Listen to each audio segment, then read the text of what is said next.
দুইটা উঠায়া চোখের একটু পানি ছেড়া বলতো, মালিক এত বড় সংসার, এত যাই ঝামেলা সব সামনে নিয়ে সারা দিন তোর কাছে আসতে পারি নাই, এখন ঘুমাইতে চললাম, সকালে যদি উঠাস তাইলে উঠবো, নাইলে চির নিদ্রা হয়ে যাবে। কেননা ঘুম তো মৃত্যুই, ঘুম তো মারা যাওয়াই, নাইলে ঘুমের থেকে ওঠার দোয়া এটা কেন হবে? আলহামদুলিল্লাহিল্লাযী আহইয়ানা বাদা মা আমাতানা ওয়া ইলাইহিন নুশুর। ঘুম যদি মৃত্যু মরা না হইতো, মৃত্যু বরণ করা না হইতো, তাহলে এই দোয়া ঘুমের থেকে উঠার হতো তো হইতো কেন? অন্য দোয়া হইতো, আরো তো কত দোয়া হইতে পারতো। বোঝা গেল আমি মৃত্যুর থেকে ফিরে আসছি, মরে গেছিলাম ঘুমের ভিতরে।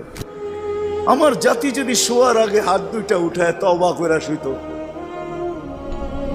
নারী পুরুষ নির্বিশেষে, এইখানে